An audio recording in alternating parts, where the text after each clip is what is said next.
All right, cool. So now we got a little bit of background. We talked a little bit about some of the struggles you guys had or didn't have, or different ideas how you guys got here. Let's talk about DSI, Digital Scorpion Interactive. This is your company. I know we kind of already embedded some of that stuff in there. But to somebody who's never heard about your company, what would you guys want them to hear? And I'll kind of open it up to whoever wants to go first. I think a great place to start was that DSI was founded on the principles of ingenuity, integrity, and innovation. We strive to break the boundaries of modern gaming and bring to life an immersive experience that gamers will buzz about and thoroughly enjoy the journey that they undertake. And that has been our vision and our mission for the past 3 years. We have been actively growing. We have some amazing projects coming down the pipeline, and we've already released one with generally awesome reviews. Tales of Valoris has a 4.8 star review on the App Store. Everybody, take a look at it. That's on Android and iOS, right? It is on Android and iOS. Very nice. Yeah, I did actually download it and played it. It's pretty cool. Thank you. That means a lot. I've definitely heard a lot of really positive feedback. It's awesome. No, I haven't checked it out yet, but I'm assuming from the name it was a role-playing game. Is that correct? So, have you ever played Plants vs. Zombies? Mm-hmm. No. So, okay. So, it's a tower defense lane-based game. So, Okay. you have I have an idea five what lanes. 5 lanes. You place your defenders down. Attackers come, and some beautiful magic happens, and you win or you lose. There's no in between. Gotcha. It's not for the faint of heart. We do have, right about the time possibly when this is coming out, we're going to be releasing a demo to Steam. It hasn't been officially announced yet, but we are wrapping it up, and we will be, we'll have something else to play for a future release. Nick, do you want to talk more about that, or is that hush hush? You know what, Jerry, take it away if you want to talk about it. Okay. So after we wrapped up Tales of Valoris back in January, because that's when it came out, we finished it. We went back to Hit and Bit, which had been in progress before Tales of Valoris. So we kind of paused it and came back and decided to do a beautiful corner for Hit and Bit. And so the beautiful corner is what the demo that's coming out probably late June will be for the full game. But the demo is going to be something we've been working on since January, and we actually are putting the final touches on it like right now. It's pretty much done. So we're getting our Steam page set up and all that. So we'll have a playable free demo of the larger game that we're actually working on. And for most everyone at our studio, this is their first real large adventure game, and it is amazing. In my years of creating stuff in the industry, I'm always surprised that these guys are doing this level of quality and play and everything that's coming together. It's just amazing to see. So when the demo comes out, you guys will have to check it out. We're really proud of it. We're very, very proud of it. It looks awesome. You guys will just have to wait and see. We are targeting around a July, release for that demo. So please stay tuned. Well, you got me. Nice. It's Yeah. it's 2D pixel art and it's a Metroidvania. I mean, you can't speak much more to that to me than that. I mean, you can, but not much more. I mean, that's like you're right up my alley. So definitely looking forward to checking that out. It's a really unique blend of art. We have full 3D environments with 2D sprites intermixed, and Okay. we just got back from a week break, but right before that, we added so Cerulis, this area that you're playing in, is on an island floating in the sky, but below us are these clouds. And we put in this parallaxing effect of multiple clouds and these layers in the ground below. And you really feel like you're up high in this marketplace, and you cross, from multiple islands through these platforms and bridges and things like that. And the perspective is just so cool with, we're using old school effects, like retro effects. Nice. but we're using them in a modern way, and it just, yeah, it blew me away because I just remember seeing all that stuff, 20 years ago or whatever, and we're modernizing it, and yeah, it works great. So I was just like, it looks great. I love it. It looks amazing. We're so excited and honestly enamored by the product. I'm sure Mike would love to talk all about the creativeness and the creativity that that went behind it.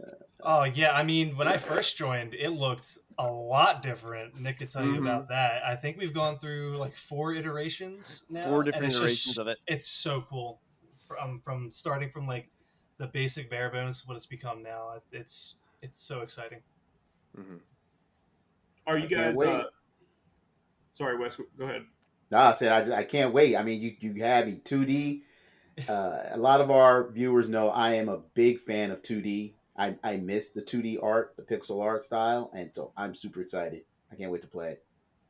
So, Wes, a little bit of backstory on that. When I came in, I have a huge, my history is 2D art. Like I did a lot of pixel art back in the day for all kinds of stuff. And when I came onto the team, I started helping us revamp and polish some of our sprites. And I'm really proud of how they turned out. Our team really picked up. But the interesting thing is most people today that are creating pixelated games, they don't know why they did the way they did the art back then from a limitation standpoint. And so they're not nailing that classic look because they don't know what the limitations were originally. And so I've taught our studio the limitations and the history, which they don't even teach in game colleges anymore. They're not even teaching that. So I'm talking about chars and all these other different, like, they know what color cycling is, but they don't know how to do it, most of us. So, we're like talking about char subbing and all this kind of stuff, but it's like, they don't know why we had to set all that stuff up. But after I explain it, the light bulb goes on and they go, oh, so I need to create it this way so it looks retro. They're not just imitating retro, they're actually being retro with the artwork. So it's actually selling that look in a more authentic way. Was that primarily driven because of the CRTs, or was there another reason for having to form the art that way? A lot of it had to do with palette limitations. We had like these chars where they were like 8 pixels by 8 pixels, and that section, that char, if you had a palette of like, let's say 256 colors, you had a row of 16 colors across and then 16 colors down, that char could only reference one row at a time.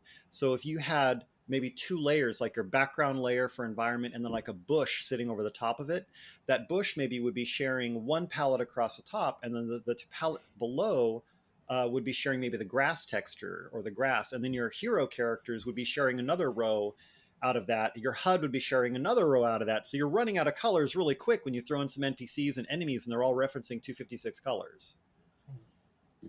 So, That's and awesome. then that includes your 0 color too in there. So I mean, it depended on the platform. Sometimes it could change, but you're having to stick to those 8x8 squares, plus your sprites are pulling from this little palette. And then we had char subbing, which was, you remember the old school games when you'd see an animated scene of like a cave collapsing and explosions on this old pixel art, and it's like a section of the map that's moving around?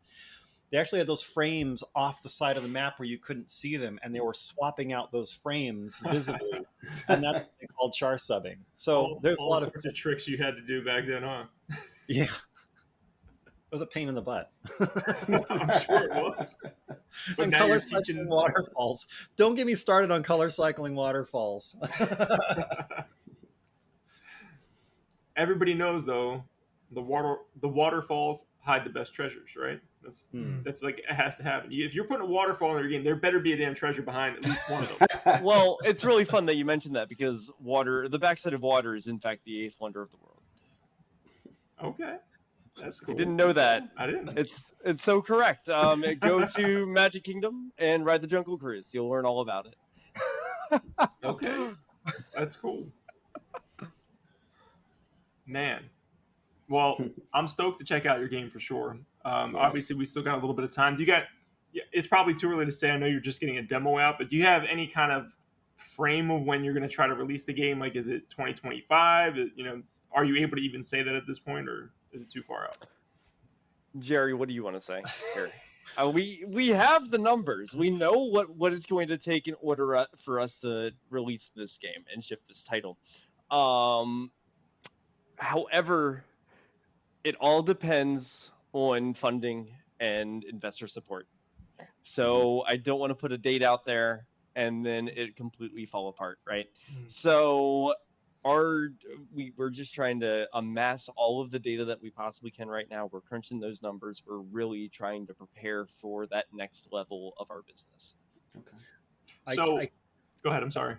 I can give something away without giving too much away. With not with Hidden Bit, but with Tales of Aloris, we're actually ramping up production for something to go along with that, and that will be out by the end of this year, and it will be an addition to Tales of Aloris that we released in January. So I'm not going to give anything away about it, but we're ramping up for that right now.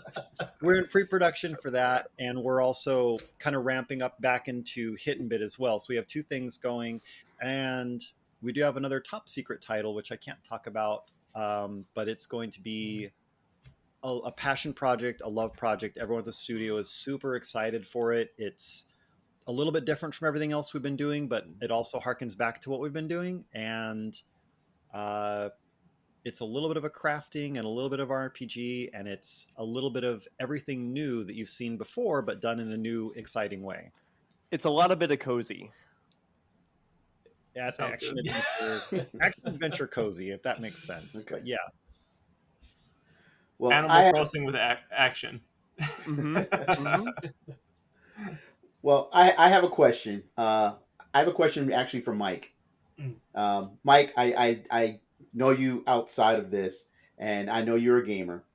But you being the writer and a gamer, what can you tell our audience? Like, what were some of your best storylines that maybe inspired you to write in video games? Like, what are your favorite video game storylines? Ooh. Okay, dang, favorite. So, I mean, we've talked about this before, and I will argue it till the day I die. But like, for me, the best game ever is Oblivion.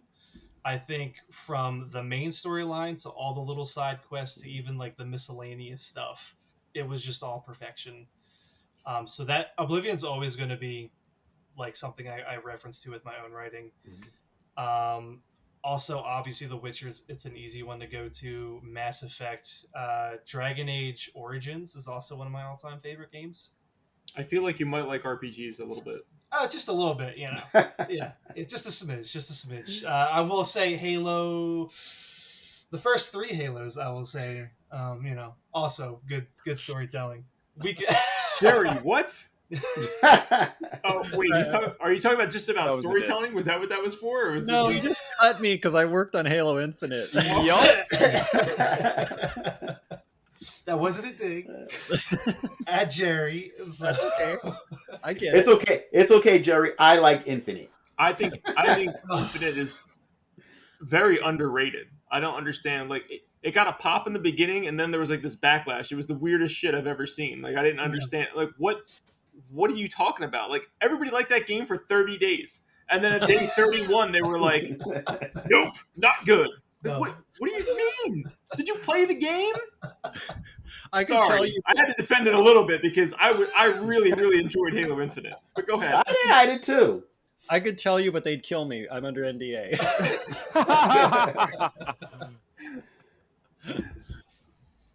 Man. Sorry, I didn't mean to throw everything off to the side there. No, Mike, go for it. I was just making like a go for it, Mike.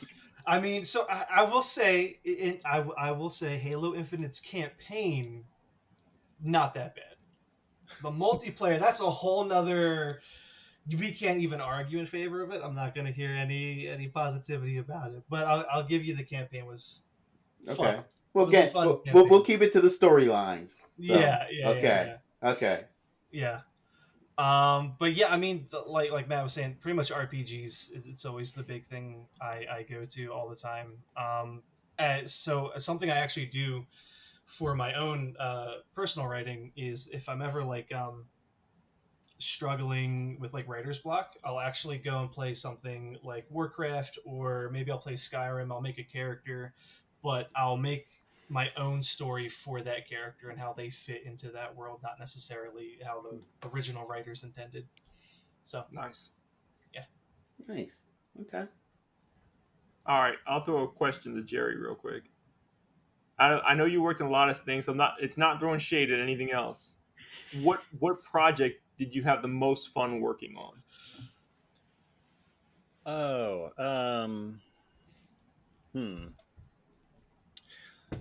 I had a lot of fun working on. Well, I think because it was my first project and I was so excited, Chrono Trigger was a lot of fun. I remember finding an ending that they had never caught before. They had this big binder, and back then nothing was digital hardly, so they had everything printed out.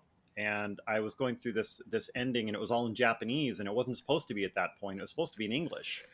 And we had like one more week. We were ready to final the game and ship the thing, and they were freaking out. They were like, "What are the steps that you got to do this?" And it's. I don't want to give anything away. It's only been so many years since the game has been out, but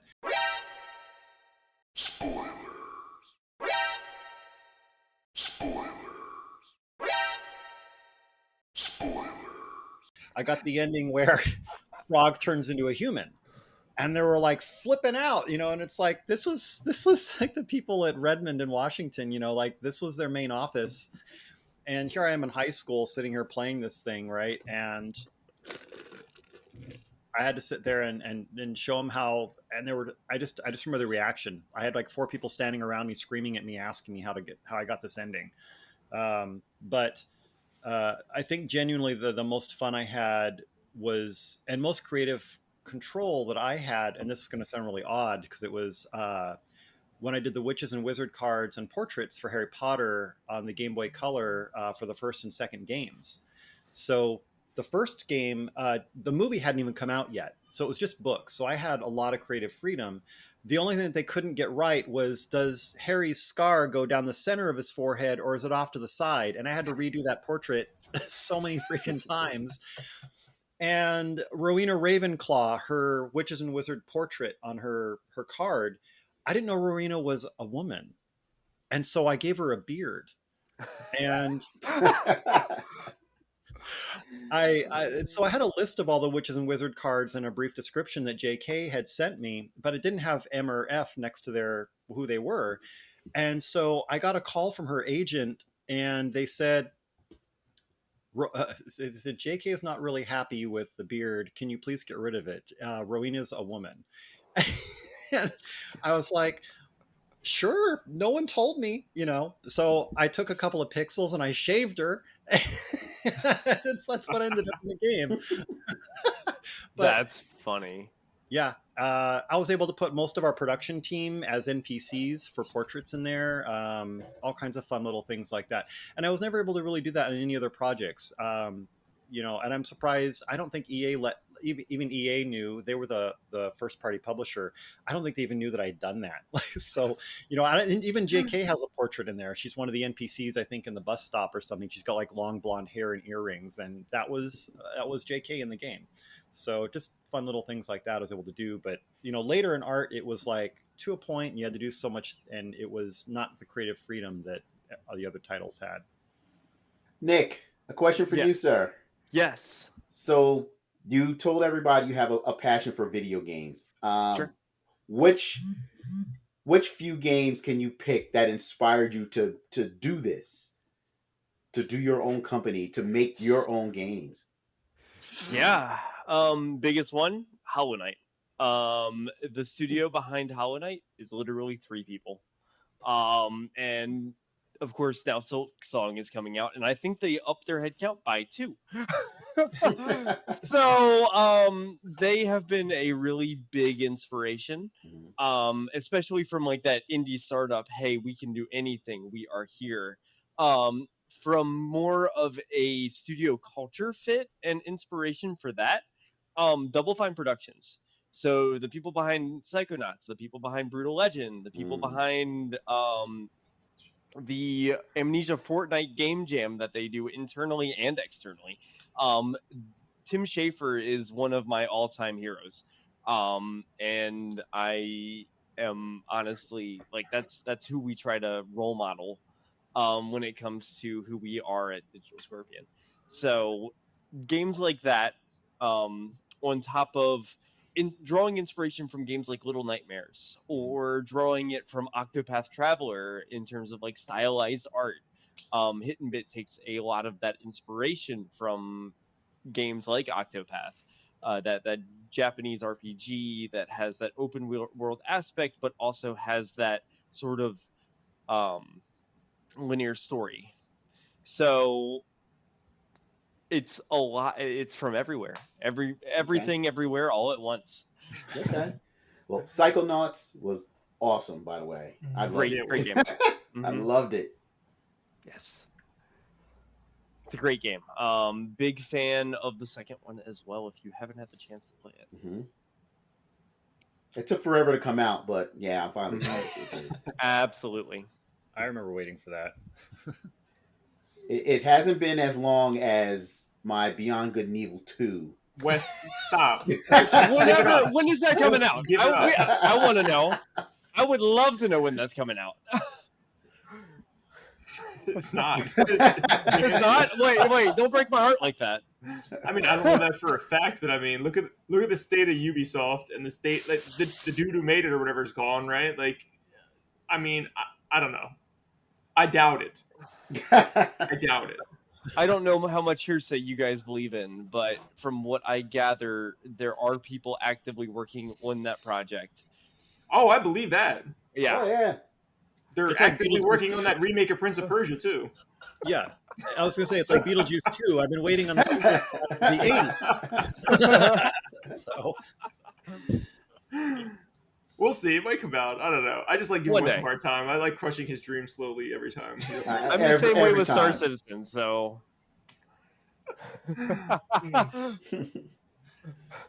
All right. Well, hey, I know you guys had a hard out, so I'm gonna let you guys get going. Is there anything else you want people to know about your upcoming games, the games that are out now, before we let you guys leave? I know some of you guys are gonna stay for. We're gonna do like basically a second part to this show.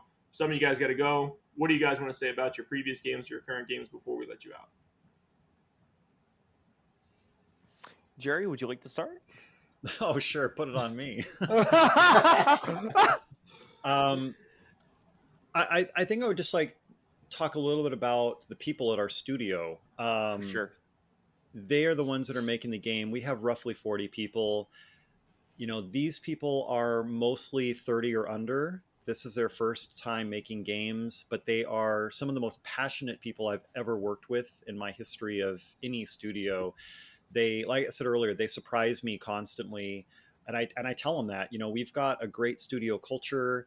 We're very inclusive. We have a D&I initiative that I run, and it shows through our work that people there, they enjoy coming and being able to have that creative outlet. You know, I was mentioning the Witches and Wizard cards for Harry Potter. I love doing that. And there at our studio, they have that creativity. And so the games that we're producing, you know, they're made from the heart. They're made from these people that love what they're doing. And, you know, we're trained. Everyone that's at our studio has come from DigiPen or Full Sail, or they have a background in something that relates to what we're doing. So, you know, we have a good knowledge base. You know, we've proven ourselves. And, you know, Tales of Valoris, you know, it's our very first title, and we wanted to prove our processes, and we did that. And now we've moved on to, we've essentially have 3 games in the pipeline right now. And with the demo hitting, I would just say, hey, you know, check out our stuff. It's fun. It's an indie, you know, support your indies. And one day when we make it big, we'll be able to look back and continue to help our community. That's one thing that we do strive for, is bringing people in with very little experience. You know, getting into the industry right now is really difficult. We consider ourselves an incubation studio, right? Where you need 3 years of experience to even apply for this entry-level position. Mhm. And, you know, people will harp on us and say, well, you're a volunteer studio and that's awful. You're taking advantage of people. And let's have a reality check here for a minute. How do you get experience? That's like a credit card, right? Like, how do you get credit without credit? And these people are learning, you know, we're working as a studio. There's a lot of valuable things that these teams are, you know, we have an audio team, a dev team, a level design team, a 2D, a 3D art team. I mean, we're a full functioning studio, and people, you know, they come in and they are able to learn and work with other people and learn the processes, and it's invaluable. And for the people at our studio, we realize how lucky we are even to be volunteers. Like, we just posted 2 days ago, we posted 2 positions that we need as volunteers, and within less than an hour we capped out at 50 people who applied for as volunteers to work Whoa. with our Wow. studio. Yes. It's that competitive right now, and it's ridiculous. And so, what I would say to everybody out there who's watching this, if you've applied for a position and you're demoralized and you're defeated, it's not you. There are so many people out there right now applying for the same thing, and they're, even me, like you heard my story at the beginning, I have all these years of experience, and even I couldn't get, I was always second best out of all those. There's always somebody better. And that's why when I wrote that post, I'm waiting for things to pick back up, and we are in the worst time for the industry ever. Like, this is the bottom. It has to be the bottom. And I've been saying that for a year, but it's got to pick up at some point. And when it does, it's going to pull all of us with it. And we're going to see a huge influx of hiring. But in the meantime, if you're looking for work and you're looking for experience, it was my choice to join DSI. I knew what I was getting into, but I would rather have volunteer work since October of last year and working with these guys on my resume than Zippo. So for anybody who's fighting against volunteers working at a game studio, you don't know what you're talking about. I've been in the industry since 1995. I know what I'm talking about. Get in there and volunteer and, build those skill sets and be part of the community and be a positive light and help other people around you. And yeah, if you're a studio and you're only looking at people that have 3+ years of experience, you're doing it wrong. Well, when you said that, I was laughing. I had my mic muted, but an entry-level position, you need 3 years of experience. What the hell's the point of having an entry-level position? That's totally like, it doesn't even make any sense. Then don't say entry-level. Say you need 3 years of experience, bitch. Like, not entry-level. Like, at least word it properly. And Jesus. that's not a that's experience for an entry-level position. And I'm like, how is it an entry-level position if it needs 3 years? It blows me away. And there's people on LinkedIn that are good friends of ours that you see them on that bandwagon all the time, harping on it. And it's amazing to see. And I'm not going to name studios, lucky for these studios, but I've put my comments in those studios and I badger them for it, and nothing. But the industry needs to change, and it needs to be more friendly for people getting out of college, because they spend all the hard-earned money, they have all these high hopes, and they get out of college, they've spent all the money, they're passionate, and they're dedicated, and what do? They need 3 years of experience. They need 3 years of experience, and they now have a Exactly. crap load of debt. Yeah. And I hate to say this, but this is also something that isn't just happening in our industry. This is a national trend that is happening across most industries, especially in tech right now.